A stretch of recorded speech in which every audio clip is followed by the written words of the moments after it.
But as long as you got your 26 guys ready to kick ass or kick butt, you're gonna be all right. Sorry, I sweared. I shouldn't have sweared. You're good. I heard a fan offer free Dippin' Dots if I blew it, which the price of Dippin' Dots with inflation is just unreal. So for a brief moment, I was like, damn, Dippin' Dots sound good. But also, I thought in the back of my head, we win today, we win tomorrow, or tonight. We're going to be here another day. That's more per diem. So that means I can buy my own Dippin' Dots and be a winner. I think 3 words every time I'm out there. The first one's a swear word, starts with F. Second word's attack. Third one's win. Does anything make you nervous?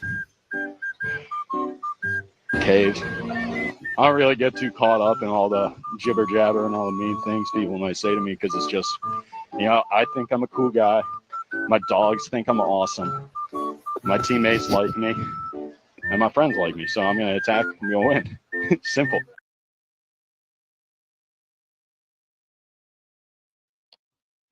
Yeah, tonight on the Cavalier Connection, your go-to source for all things UVA athletics. We've got a special guest. You just saw him there. He's one of the most electric personalities to ever take the mound for the Who's. You know him for his sidearm fire, his legendary interviews, which you just saw, and now is the host of the Schoch Factor podcast, former Virginia closer, Stephen Schoch, plus our Mentor's Moment from Saturday's big win over Georgia Tech. And Tony Bennett's Appreciation Day is coming your way right now.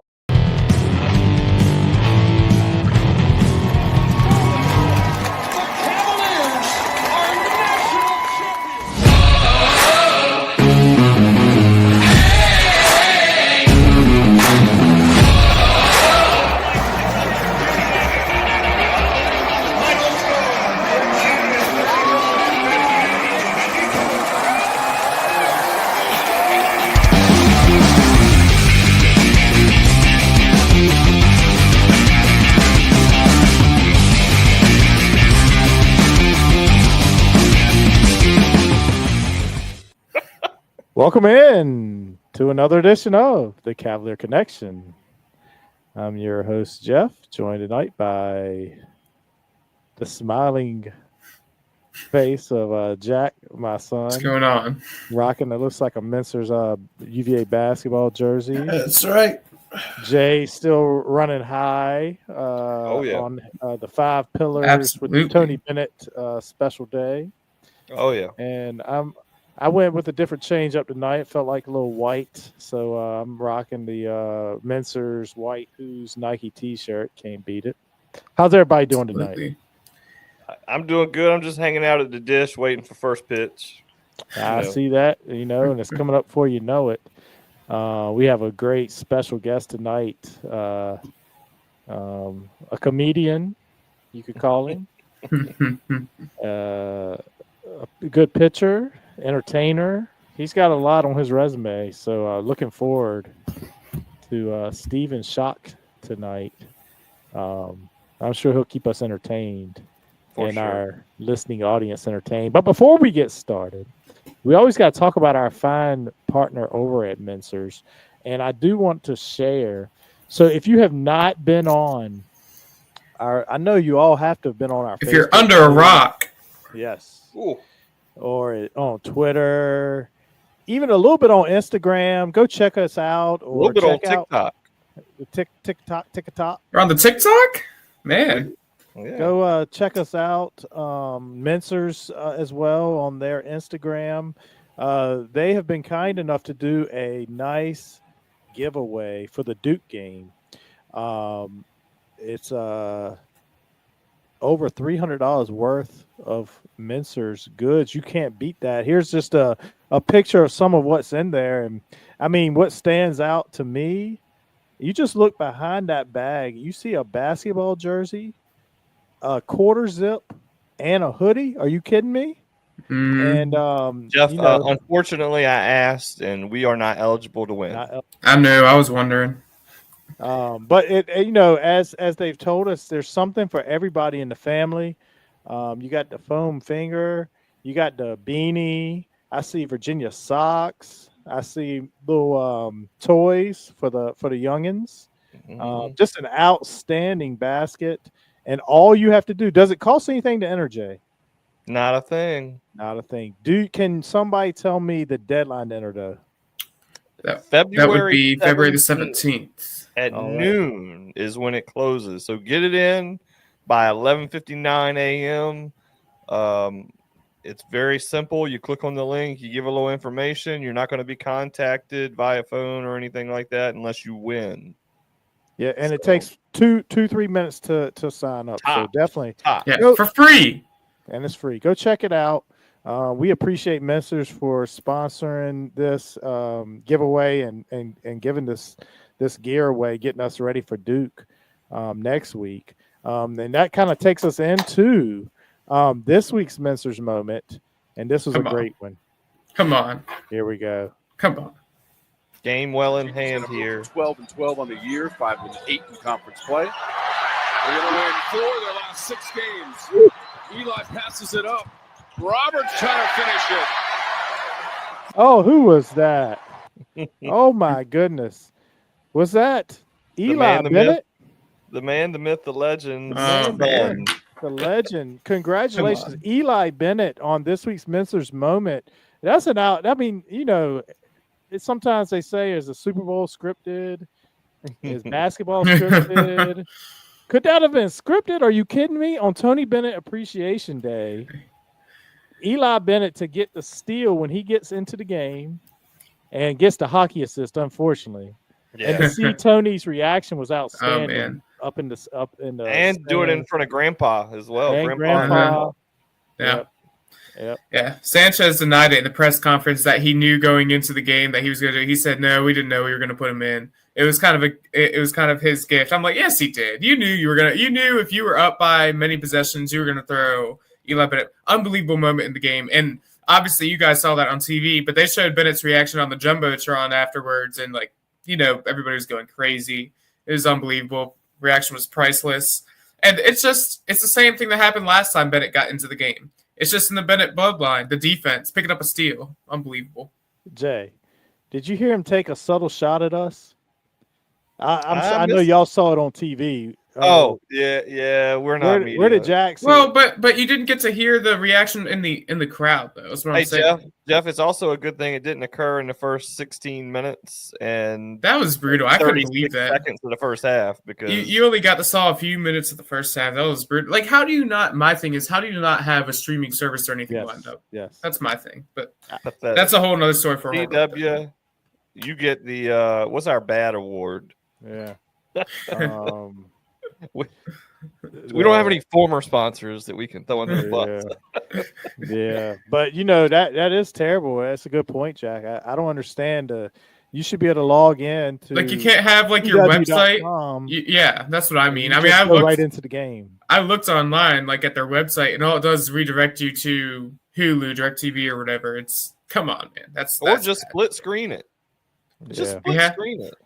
And they did split screen it, Jay. I mean, Jack. Well, for 10 seconds at a time. But I'm saying keep it split screen. It's an option. That's what So, and then the radio was behind the TV, which normally, for me, it was. And normally it's the other way around. Well, it depends on how you do it. If you do the radio through the app or the website, it'll be behind. But if you do it on the radio itself, it'll be on time normally. Well, I know it's weird, but I don't even think I own a radio. So yeah, we do. We own a radio. Yeah, I was listening on my phone. I was on my phone as well. But yeah, so outstanding Messrs moment this week, and we play Virginia Tech this weekend again. See if we can stay big hot. One. I don't think this is the podcast to have the talk about Ron Sanchez yet, but we need to have that discussion. Absolutely. I think maybe that discussion comes maybe after next week's games between the Tech. How we respond against Duke, how we play at least. Because, listen, we're not expecting to beat Duke, but if we could at least, make it respectable. That's a whole other conversation for another day, though. Yeah. So, we'll see now that we play some bigger boys coming up, even though I don't know that North Carolina's a bigger boy. They just got blown out by Clemson last night. yeah. They're 14-11. Yep. Mhm. But coming into the season, they look like a bigger boy. So Yeah. yeah, we'll see. All right. Welcome in at this time, former UVA closer, social media darling, and college baseball's biggest personality, Steven Schoch. How are you doing tonight, Steven? I'm doing great. I got no complaints. I just watched the movie Cars 3, absolute tearjerker. But Oh, you know unbelievable. what? Now we're going to talk UVA baseball, which I couldn't be more stoked about. So thank you guys for having me on, pulling me out of the post Cars 3 sadness, the rut it can put you in. Absolutely. I love the big Virginia fan tag down there. Just in case people didn't know, Just in case. Oh, yeah. So you had quite the journey to UVA, but going back to your senior year in high school, I saw you pitched 53 in a third inning with a 0 ERA. How's that even possible?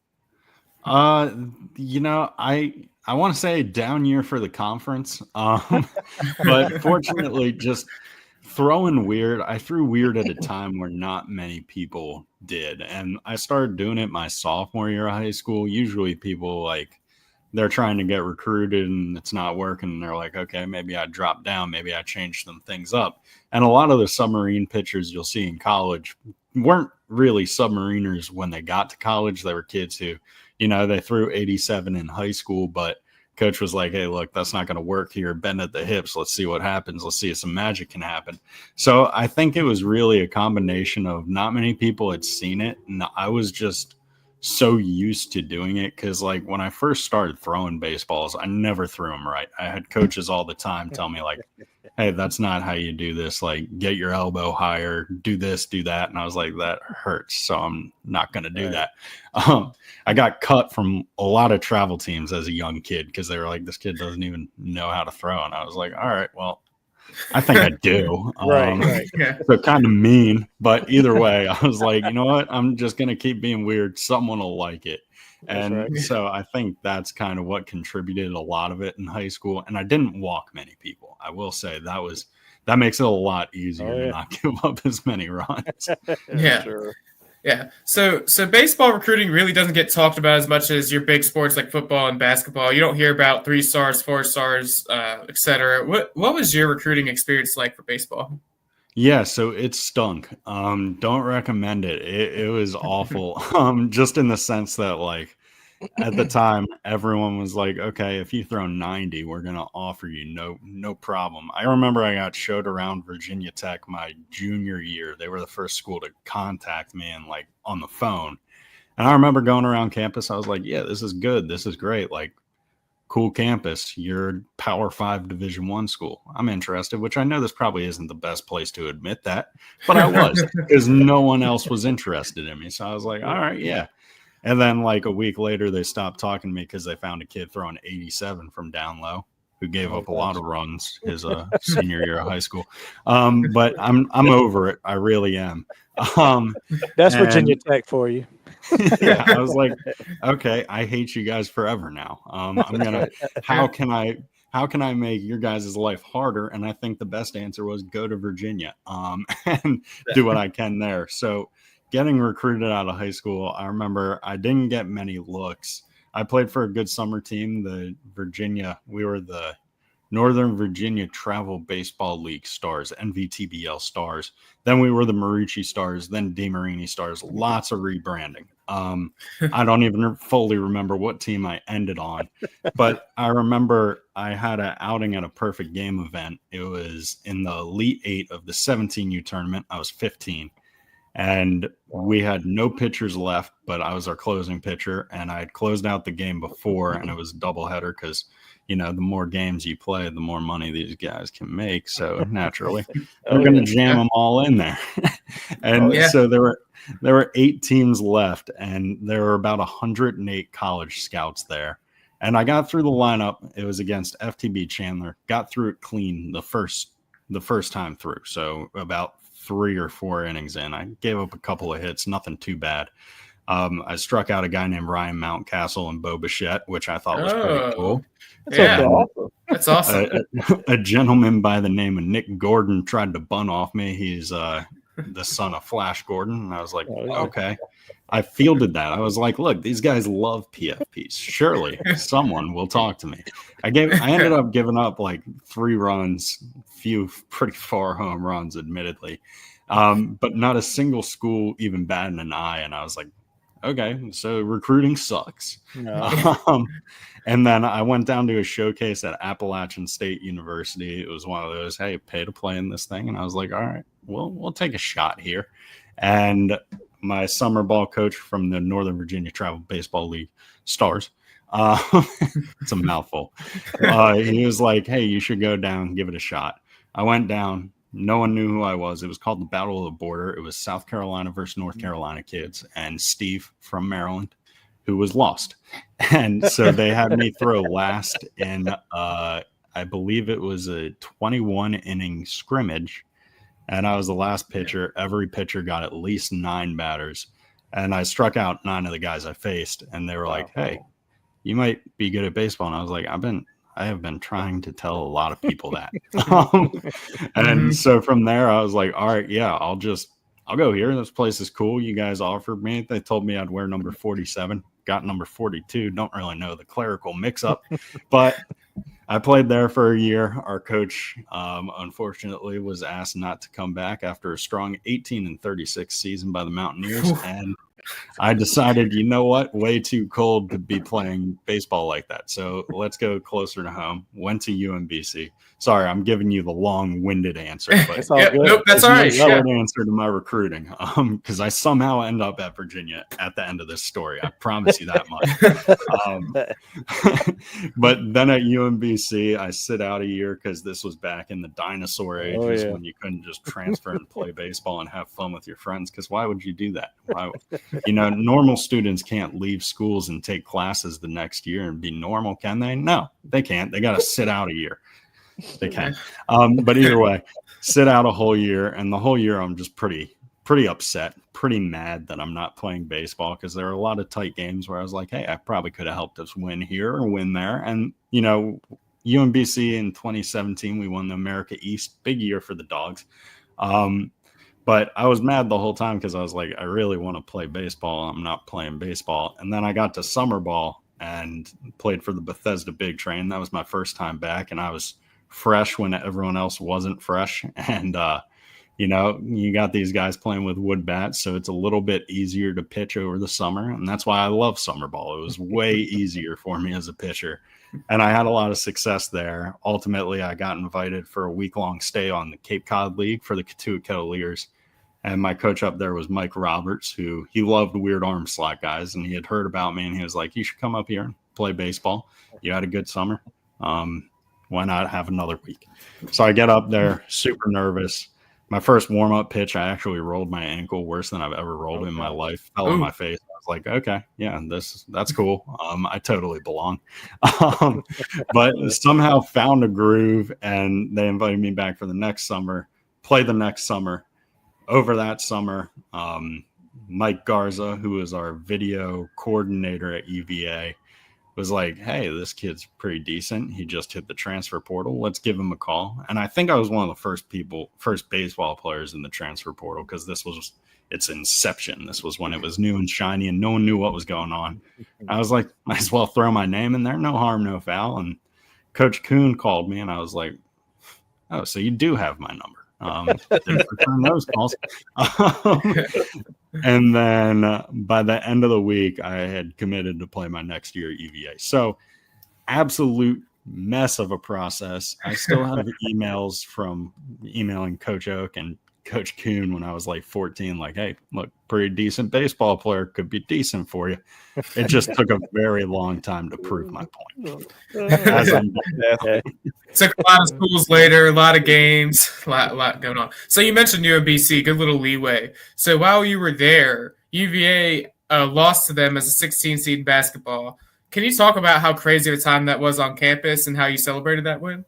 Yeah, so I got pretty hammered. But on campus, we were a commuter school. So like living on campus, there were probably about 1,000 people who lived on campus. I remember there's a video of one of the frats at our school, which we didn't have sanctioned frats. It was just like independent. I don't know how frats work, but they had like this convertible and they were like, oh, crazy scenes from the UMBC campus. And it was on ESPN. It was literally the school had one road going around the whole buildings because it was designed during the Vietnam War, and everybody was worried, hey, if a tank comes through here, there's only one exit and one entrance, so it'll be easy to evacuate. That's a fun fact about UMBC. Not many people know that. Didn't know it. But it was just that car driving around the loop playing songs super loud, and it's an international school, a commuter school, so like the international students on campus are like, what's basketball? What is happening? And it was honestly just so funny. Of course, the baseball team got together because we knew what was going on, and we had a good time about it. That is for sure. But it did make for a lot of awkward conversations at grad school when I got to UVA because, you know, icebreakers in grad school are, hey, where did you come from? Where'd you go to undergrad? And I was like, UMBC, but I didn't play basketball. I didn't actually really know anyone on the team. Like, I had nothing to do with it. I got the baseball team a lot of outs. Now I get the baseball team here a lot of outs, hopefully. Was there any specific player that you gave some good ribbon to for that? Geez. There were, I remember I had a class with Mamadi. Okay. And I was very awkward. Because I was like, does he know like where I came from? Like what like my background is? There were a lot of people in the grad classes who did not like the fact that I came from UMBC though. And I was like, look, guys, I'm just here. I don't even know why I'm at class, if I'm being honest with you. I'm here though. You know, I showed up. I'm gonna learn a little bit, but let's not kid ourselves. Look, I'm here to drop down and throw strikes. I will say, though, I'm very fortunate. My professors at UVA were great. I passed all my classes, not always on time, but I always ended up passing them in the end. And I did learn a lot. I think my master's is in higher education with a focus in intercollegiate athletics. And I remember a lot of the stuff. And somehow I've ended up in a field where that's almost kind of relevant. I can always think of things that like it applies to. Like the NCAA is getting sued a bunch right now. I'm like, hey, I took an NCAA law class. Wasn't strong in it, but I took it. You were there. That's right. Yeah, the attendance sheet had my name, and I got the same piece of paper as the smartest kid in the class. So. That's right. That's right. So you were at UVA for 2 years, 1920 and the 2021 season, which the first year was cut short with COVID, but you were having a really good year, 1-1, 1.62 ERA, 5 saves. And I think you guys probably only played about 20 games or so that year. And then your next year was your big year, 4-2, 3.0 ERA. I think you had like 8 saves or something. Went to Omaha.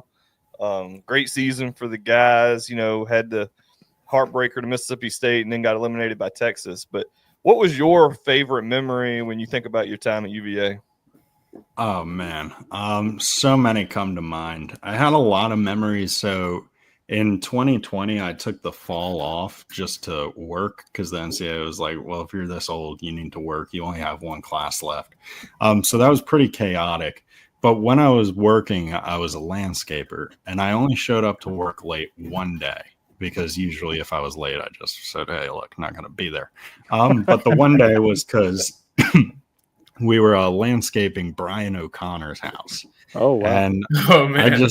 I just remember he wasn't super pleased that I was late, but he understood. You know, Coach Oak has tremendous feel for his players, which I think is something that makes him a great coach. On the field, I will say, watching Kyle Teal hit a 3-run, or it might have been a grand slam against Dallas Baptist. I don't really know because I blacked out when it happened.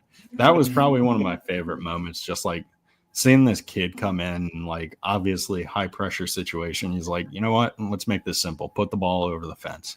And, you know, that was such a great memory. I remember watching Brandon Neek strike everybody out on Old Dominion was really, really cool. That was I can't remember the game number, but it was the second game of a doubleheader. I had my interview the first game, so I was kind of on cloud nine where I was like, I don't really know what's going on in the universe. And then all I knew, all that was certain to me was that Brandon Neek was literally the best pitcher ever. So that was definitely a fun memory. I remember I was in the bullpen and they were like, hey, Schoch, you're behind Neek. So, just be up and ready every inning. And by the fourth inning, he had gone out there and struck out the side. I remember radioing back. I was like, are we really going to do this? Like, I'll get up. I will keep doing the routine because I'm superstitious. But look, I'm not pitching tonight. So what age did you start with the kind of like punching yourself and talking to yourself on the mound? And did any coaches along the way ever try to tame that out of you? Yeah, so I definitely had a lot of coaches just along the way telling me like, hey, that's not how you play the game. And I was like, well, it is because I just did it and that's how I play. But there were a lot who were like, one, punching yourself probably isn't the best idea. There are other ways to do it. There's a lot of coaches who are like, hey, you need positive self-talk. And I'm all for positive self-talk. Don't get me wrong. But I also know when I need to get my butt chewed out. And if I need to get my butt chewed out, I'm going to do it because, it's coming from a place of love. And I know that if a stranger tells me. I do remember my freshman year, I was, going about my business, doing my baseball thing. And I had a big goatee my freshman year. And we traveled down to Texas State to play the Bobcats, much better baseball team than we were. And I only pitched one. I threw to one guy that weekend. It was their 4-hole hitter, some guy who walked out to the song Loud and Heavy by Cody Jenks before everyone did. And I was like, okay. And he was like 6'5", 280, just a behemoth of a human being. He had already hit 3 home runs on the weekend before normal people hit 3 home runs on the weekend. And like I came in, I threw him 2 sliders and he got a bloop single, and coach pulled me from the game. And after the game, he was like, this is why we can't have things like goofy facial hair and be like this. And I was like, okay. He made me shave that night in the hotel. And I was like, dude, come on. I got a baby face. I look like a doofus now. I used to look really cool. I didn't look cool, but it was my thing, like, it didn't necessarily work. But like, I remember just coaches would always tell me like, you got to cut out the antics. A lot of coaches really did not like the glove throw. That I think was the main one. But typically if a coach did that, the game was already over because I wasn't doing it in the 8th inning like an idiot. And I always made sure there were a lot of times I checked the scoreboard and like look around to make sure like, okay, this is a home game. We closed it out. We definitely won this game. But it was usually opposing coaches that didn't like it. I remember the first time I did the glove throw at UVA, I was very anxious about it. It was in the Orange and Blue World Series. And during that time, it's a lot of, just talking trash between teammates, just saying whatever you can to throw guys off. There was, a teammate who got under my skin a little bit, and I was like, I'm gonna do it. I'm gonna punch this kid out, and then I'm gonna launch this thing. And if Coach Oak makes me run, he makes me run. I don't care. That'll make me better. And I threw it. And Coach Oak comes running out to the mound, just foaming at the mouth, and he was so excited. And I was like, "This is the place. Yeah, this is where." That's awesome.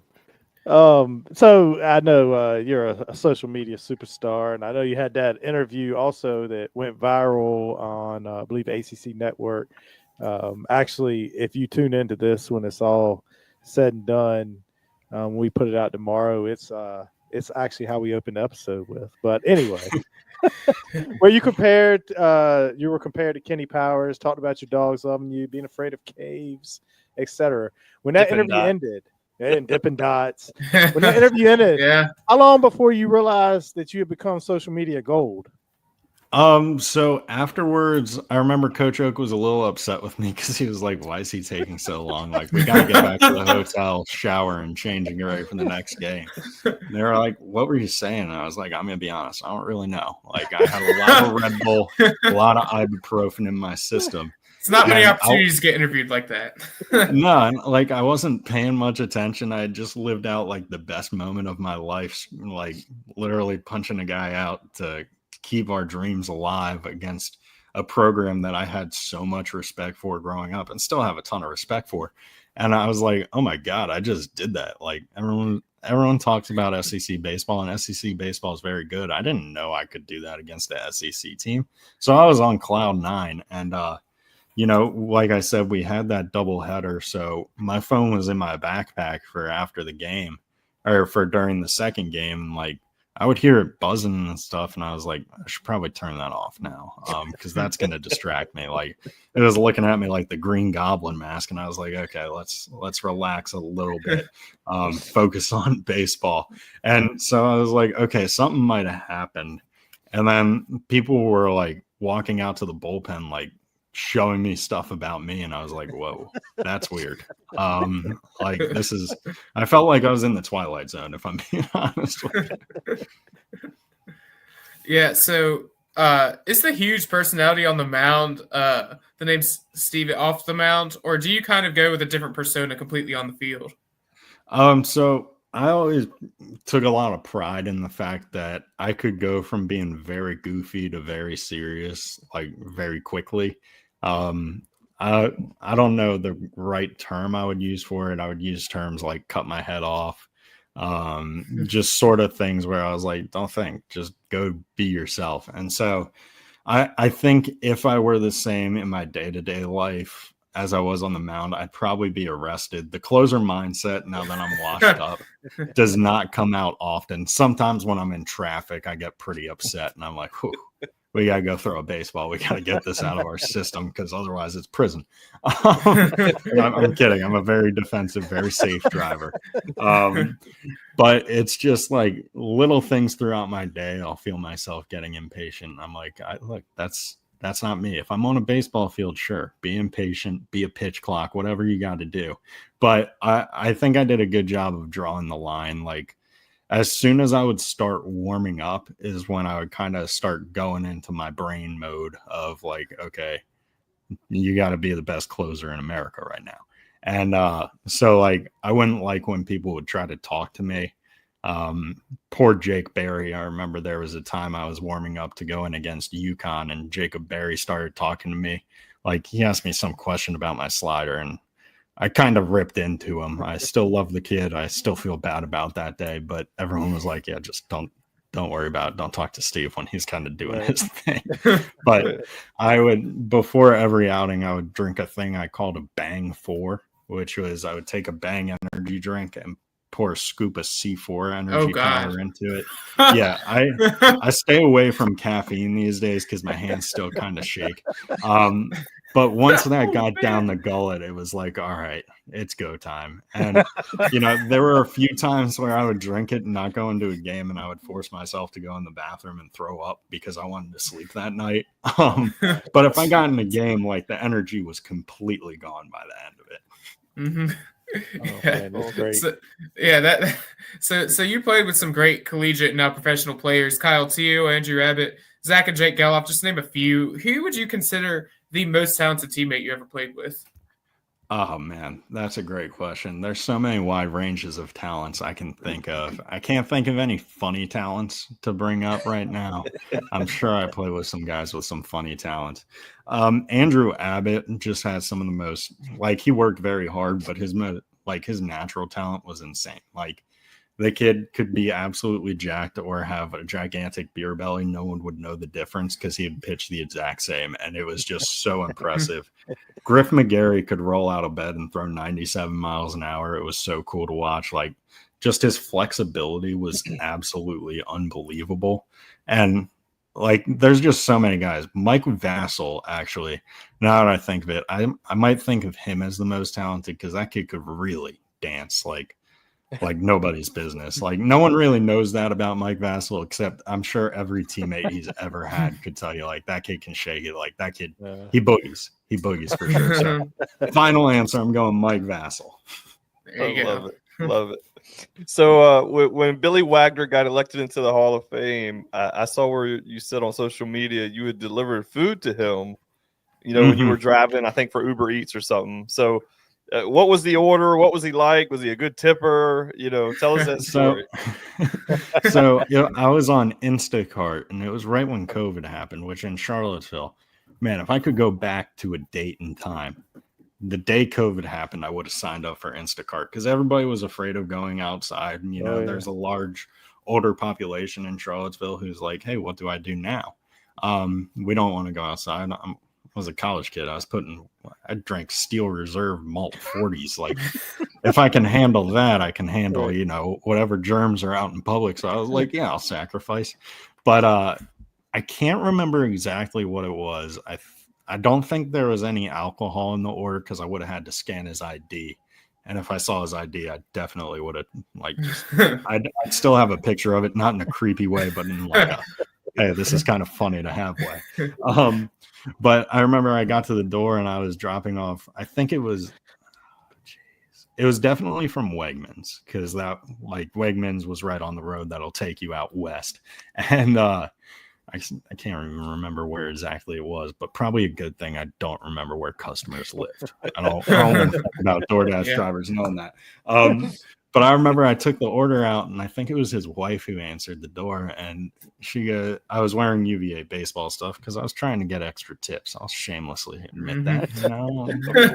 And she was like, oh, you play baseball? I was like, yeah, I'm a closing pitcher. And she was like, oh, my husband played baseball. And I was like, okay. And this is a conversation I've had plenty of times with people. Where it's like, yeah, I played baseball back in the day.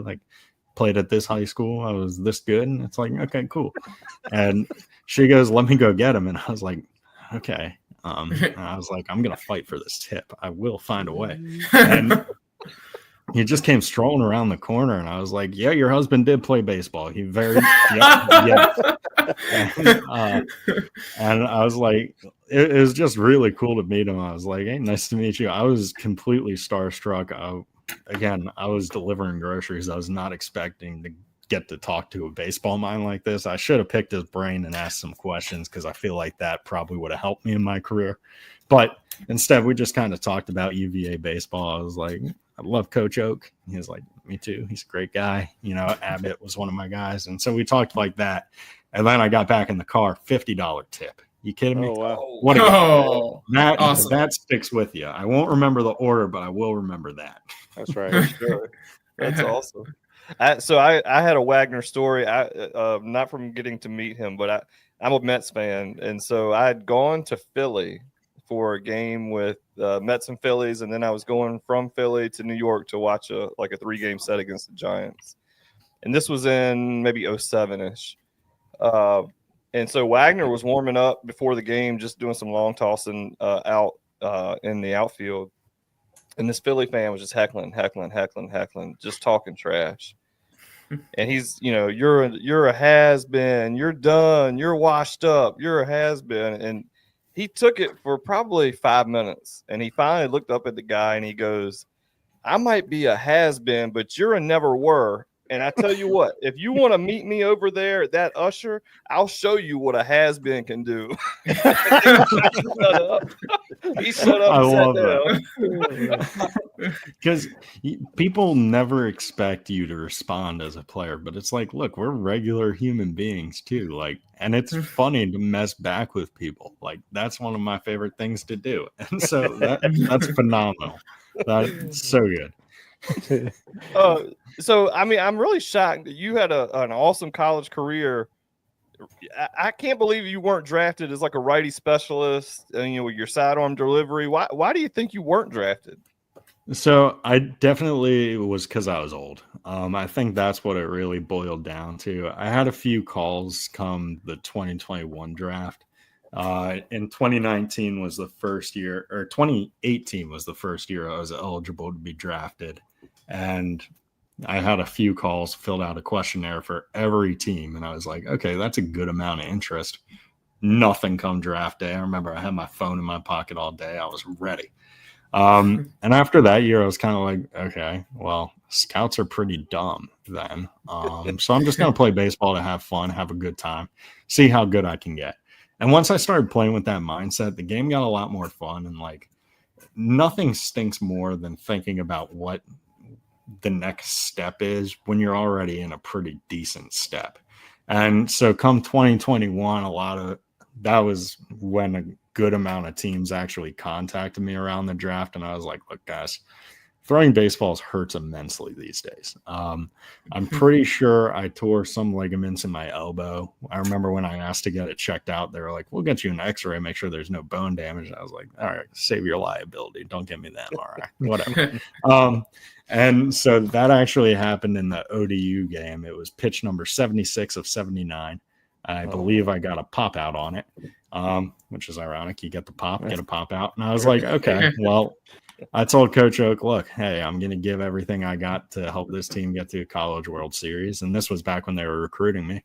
And I was like, hey, made good on that promise, which how many people can admit that? And I think a lot actually can, but to know, like, to have a final answer like that, I was like, all right. And so I remember the team that was really optimistic about the potential of having me was the Cardinals. And they called me on day 2 of the draft. The guy's name was Jimmy Negrich, great guy.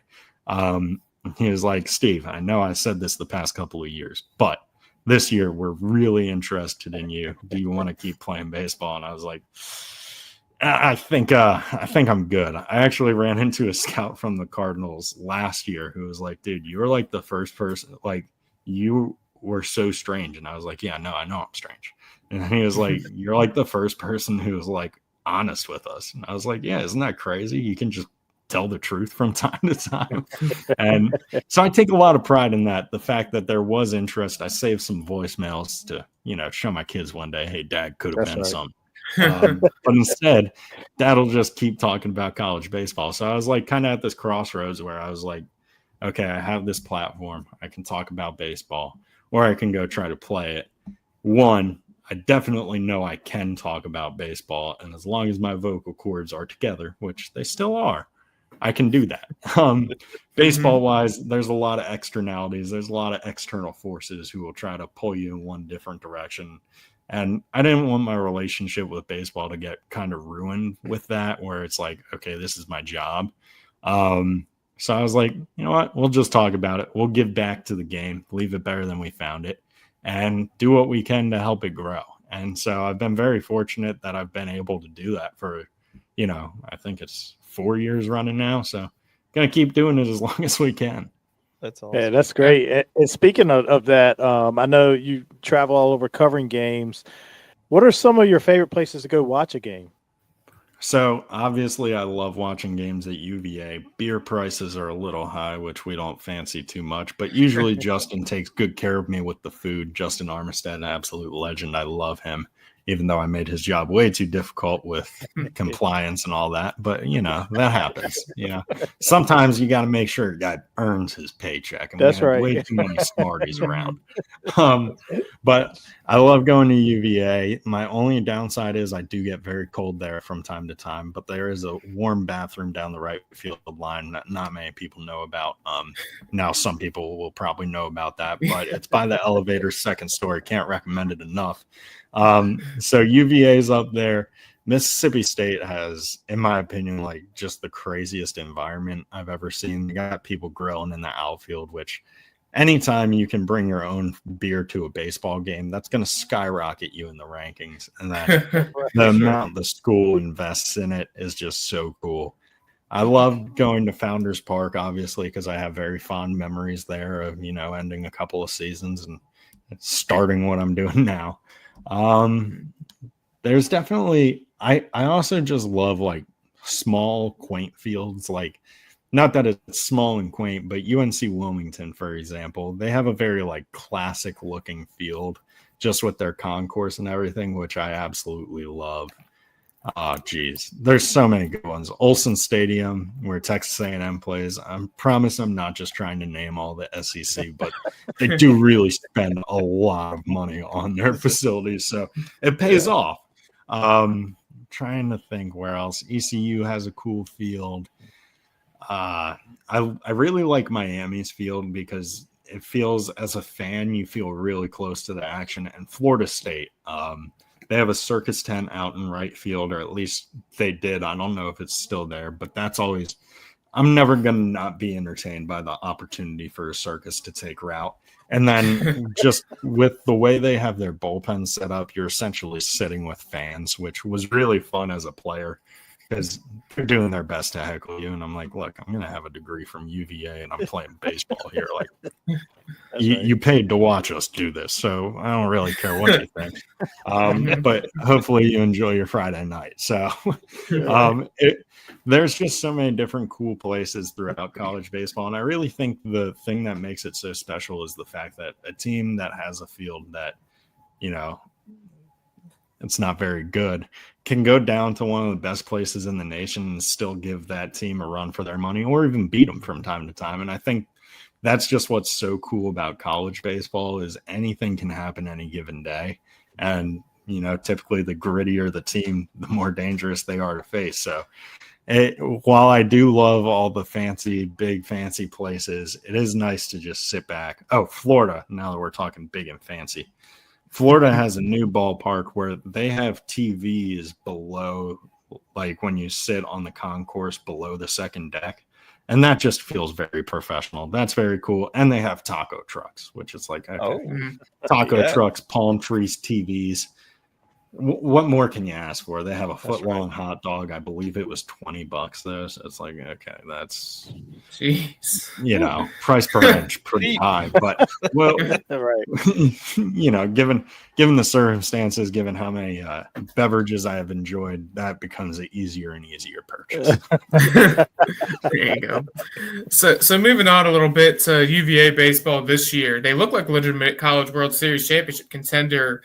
We've shared your preview video on X, but for those who haven't seen it, definitely go check it out after this. But what are your thoughts on the Who's this year?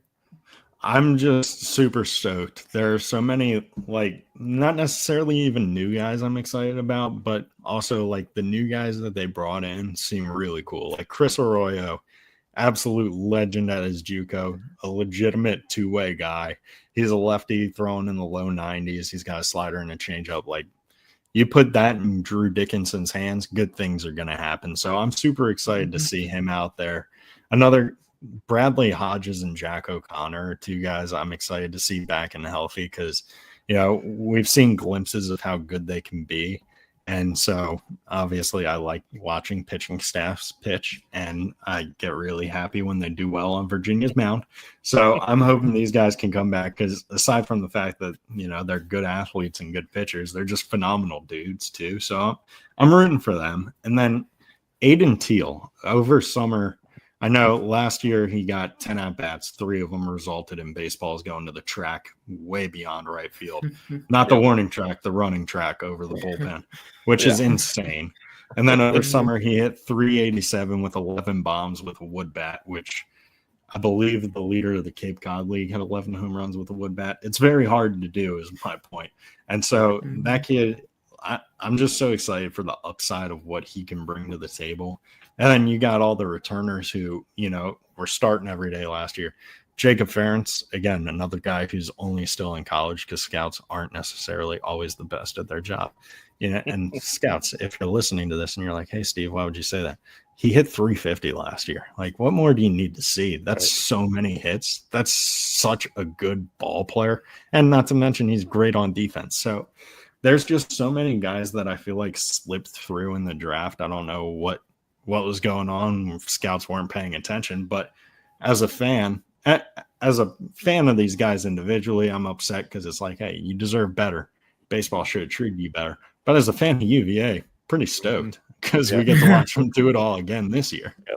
Yeah, absolutely. So finish this sentence for me. Virginia will win the College World Series this year if the pitchers throw more strikes than balls and they put more balls in play than they don't put in play. If honestly, I really think they have a good shot just because Coach Oak, he could lead a blind horse to water and make it drink. And he could lead that same horse if he had 9 other blind horses to the College World Series. I truly believe that. And the great news is he doesn't have blind horses. He has guys hitting 350. He's got Harrison Didowick, who hit 23 bombs, Henry Ford and Henry Godbout, which I don't think we've ever seen a team with this many good Henrys playing baseball together. So I really think, just as long as they don't think too much and just play baseball the way they know how, they're going to end up in a good position. Now, of course, Coach O probably wants them to think a little bit, and that's fine. He knows a little bit more than I do. But I really think as long as, they just play like they're capable of, and this is such a cliche answer because I feel like if any team plays the way they're capable of and throws more strikes than balls, that they could probably win the College World Series. But if they just don't make it, if they keep it simple, that's all you – in baseball, the first person to think loses. That's why I was punching myself. Anytime I had a thought, I was like, hey, get that out of here. Right. And it was a pretty easy way to do it because I just thought, ow. And then it was like, all right, what pitch am I going to throw to Logan Michaels now? Let's try our best. So who would you say in the ACC would be the biggest challengers? And then nationally, who else do you like this year? So I think NC State and UNC are both super talented. NC State has really good relief pitching, and Alex Sosa behind the plate. He's one of the best catchers in the nation. If Jacob Ferentz weren't in the ACC, I'd say one of the best catchers there too. But I think Jacob Ferentz is the best in my humble opinion. Alex Sosa, super talented. And UNC just returns like so many dudes. Like, of course, they may have lost Vance Honeycutt, but they're very good. And they bring back so many talented players. And Florida State also is, a bit of a problem. They have a very good pitching staff. One thing I don't think many people know about is all of Florida State's starters, Jamie Arnold and all his friends, it's all guys who went to high school together, which I think that's so good for team chemistry. And I'm not sure if that's their official starting rotation, but the point is they have these guys together who went to high school together and could be their starting pitchers, which I always buy stock in that because it's like, okay, that's a cool thing. Clemson also is a team that I've been very high on because their coach just keeps doing fun stuff, which I'm always for a coach who wants to have fun. Coach Bakich seems like a cool dude. If Brian O'Connor didn't exist, I'd say I'd want to play baseball for that dude. But at the end of the day, I always want to play for Coach O because he was the man. And I personally think that I ended up a little bit like him. I think we had great personalities to mesh together. But those are just some of the teams in the ACC that I'm particularly looking out for. Texas A&M, obviously, they have so much talent. And they have a lot of personality, which makes it fun. Arkansas is another team where it's like, okay, you're telling me this isn't a professional baseball team. They have Landon Beidelshees. He's a left-handed pitcher from Ohio State who his freshman year and sophomore year, I believe he had a 4.15 ERA in each year. And that's consistency that makes me a little nervous because it's like, okay, what's he going to do this year? I think he's going to be very, very good. And then not to mention all their other starting pitchers are just as big names, all throwing 98. And it's like, okay, let's relax a little bit because why do we need to throw that fast? Right. 87 can get the job done. They're children watching this. So with games starting back this week, are we going to get some new Shock Factor podcast coming out soon? Yeah, so this year we've switched, and I'm changing it to the backyard bullpen, which I'm very excited about. I have a few episodes out where I've been interviewing players as we approach the 2025 season, but it's going to be a lot different style of content and hopefully a lot more content coming out, which I'm excited for. It's going to be a lot of recaps of, okay, what happened this weekend.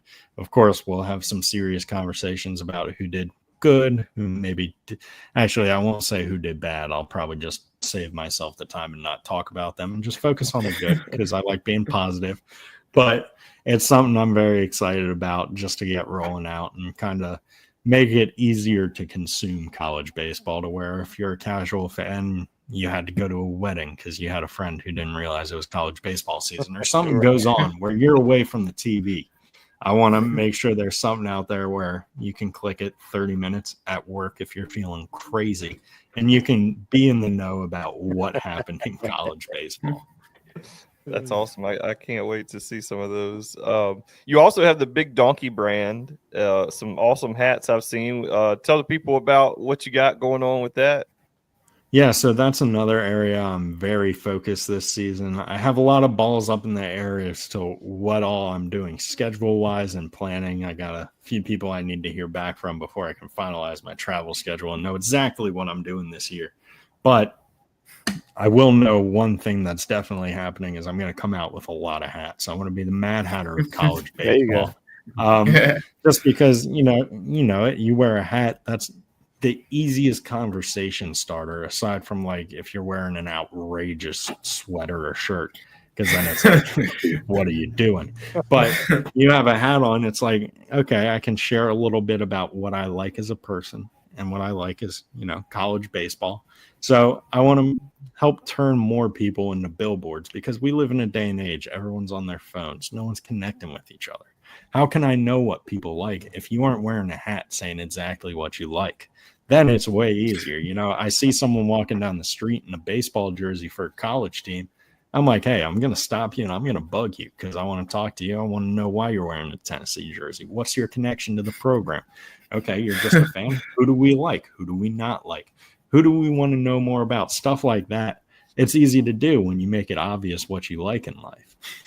That's awesome. That's cool. Yeah. So besides following college baseball, what are you up to these days? Honestly, a lot of hanging out, a lot of hanging around. I've gotten into running, which I didn't know was something I ever would be interested in, but that's been a lot of fun. Just kind of seeing how far I can take my body, like literally and kind of metaphorically, like will I explode if I try to run another mile?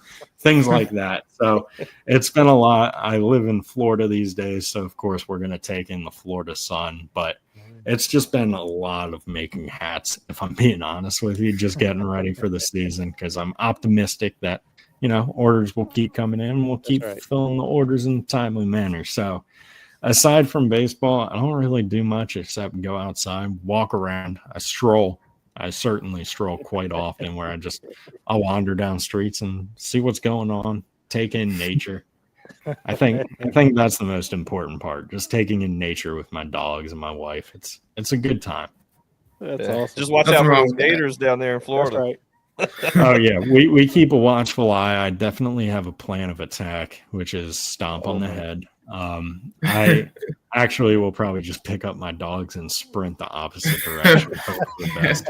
I hope my actual plan is I will kick off my shoes and hope the gator, because they stink so bad, will be, they'll appeal to him. He'll be like, hey, you know what? I may not eat Steve today, but I'll take his shoe, maybe memorize his scent, and follow him around, because I'm a gator who likes college baseball. I was just trying to get a hat, if I'm being honest. But no, definitely afraid of gators, because again, I'm a big animal guy. I don't think I've only killed one animal in my life, and it's a mouse that got way too close to my dog, so I had to kill it, because I read that they could be very bad for dogs, and I care about my dogs. So I don't think I could kill it. I don't think I could handle a gator very well. So we keep the eyes peeled for sure. We're always looking around. Last question. So any message you'd like to deliver to Wahoo Nation? It's going to be a good year, fellas. It's going to be a great year, in my opinion. Coach Oak is one of the best coaches in the nation. I know he's in Puerto Rico right now, having a phenomenal time. I'm sure that only Brian O'Connor could conjure up with the other coaching staff. But book the tickets now. I got a strong feeling that Coach Oak is going back to Omaha, not just to visit family and friends. He's going back there to play baseball, not play, but coach baseball with his college team. And I'm just really optimistic. And also, thank you, Wahoo fans, for always supporting. That's another thing that I always appreciate, because no one has to be nice to me, but Virginia fans are always very nice to me. There's never hard feelings about me blowing that game, which, I have some hard feelings for myself about. I was not thrilled in the moment, but now I can go to Mississippi State and they give me a bunch of free food and beer. And when I brag about that, UVA fans are never mad at me. They always understand, hey, he's just making the best of the situation. He probably would have preferred to not give up that bomb and, have tons of free beer here. But, that's the case. And that's how life goes. So take everything in stride and have a good time. That's all. That's awesome. Yeah, Steven, it's been a pleasure talking to you. Really enjoyed it. Thank you for your time tonight. And hopefully all of us will be talking about Virginia in the College World Series here this season. I've got great expectations. Yeah, if you make it down to Charlottesville, send us a message and maybe we can have a beer together or something. Hey, I'll never say no to a good time. Thank y'all so much for having me. I appreciate y'all a ton. Have a great evening. And what a pleasure that was. Thanks again to Stephen Schoch. Man, a lot of fun. Yeah, that Great was a blast. personality. Doesn't get no better than that. Absolutely. Yeah, the humor is great. It was interesting to hear him talk about, that like the Cardinals called him and he just told them straight up the truth. Like, it's not for me. And to know that ligament was probably torn when he gave up that home run he was talking about against Mississippi State. He was doing it with a torn ligament, most likely. So Right. Mm-hmm. No, that was a lot of fun. We really appreciate Stephen coming on the program. That's going to take us out for today as this one's airing. We'll be coming back to you guys. There'll be something dropping on Friday, I'm sure. Don't know exactly what yet. A potential something up in the air for an interview. We got a lot of stuff upcoming over the next couple of weeks. So stay tuned. We'll try to promote on X and Facebook and all the different social media spots. But hit that subscribe button. Hit the subscribe button. And make sure go check our Mentor's giveaway posts out there. Hit that link and go and register with an opportunity to win an awesome gift basket valued over $300. And go get you a big donkey hat.